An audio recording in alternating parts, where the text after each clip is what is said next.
Yeah, they do. They definitely ask about the knowledge, and want to know really uh, not only about just the X's and O's part, but more about, okay, if you're going to get press corner, how are you going to beat this guy if you're running a slant, and see if I actually know that. Because a lot of people are shocked about, how I'll explain to them that, because they think, I'm kind of going to go in a quarterback term and say this, and not talk about as much technique. So, that's one thing that I've had a great, 2 years at West Virginia. My last 2 years with Coach Carrier. He was my receiver coach and did a great job of, teaching me the technique. And I just tried honestly to just be like a sponge, and soak up all the information that he taught me. And I think it's, paid off pretty well so far.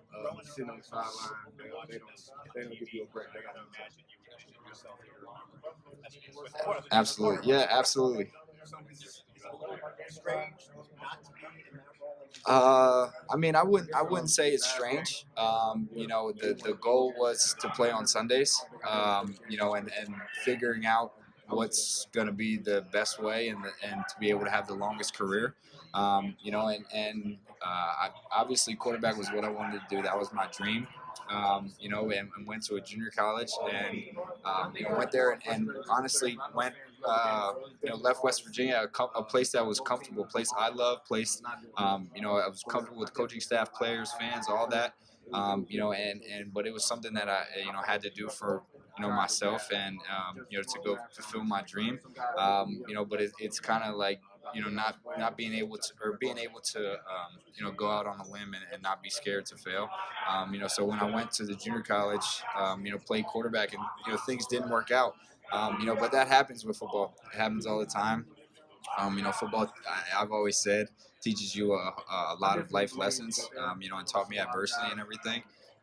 So just, playing, doing receiver now, really taught me to, going through all that really taught me how to play with a chip on my shoulder, and being so inexperienced at the position, it almost gives me a drive to get up every day, and work like I'm playing catch up almost.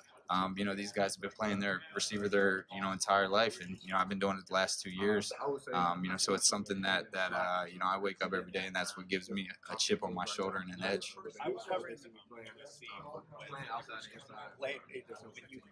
Okay.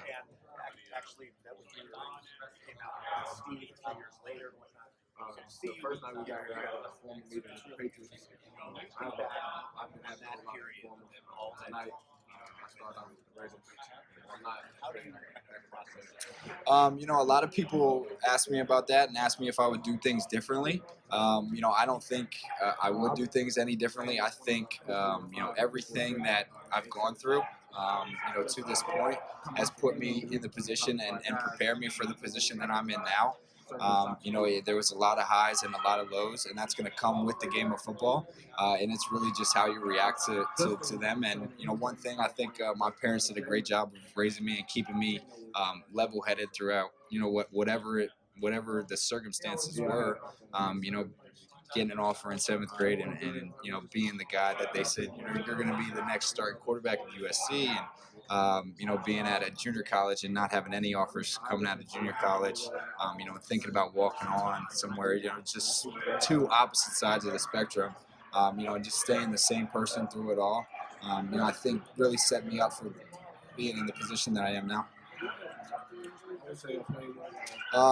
So it wasn't. I wouldn't say it was like I didn't break my knuckle, but I got my hand pinned against my chest by a helmet, and got two cuts on my hand, and kind of had like tingles in my fingers, for the rest of the game, and then thrown with that the next couple weeks. One habit formed another habit, and formed another habit, and it came and formed a bad throwing motion, almost like a hitch, You know, and it was tough to overcome for sure. I would say so. You know, yeah. I mean, I think honestly, I think if I could still throw like I could, you know, back then, I think I would have been able to play quarterback at a very high level. You know, I think honestly, when that injury happened was when I started to run more and kind of grow into my body and you know really start to kind of be athletic. You know, so it was a you know kind of a blessing in disguise. You know, because it was really when I tried to okay, you know, lift a little harder, let's run a little harder, let's do stuff like that, so you can be more dynamic in the run game. You know, and ultimately led me to be, you know, a receiver. But honestly, I think if my motion would have, you know, never got messed up, I think I would have been able to play quarterback at a high level.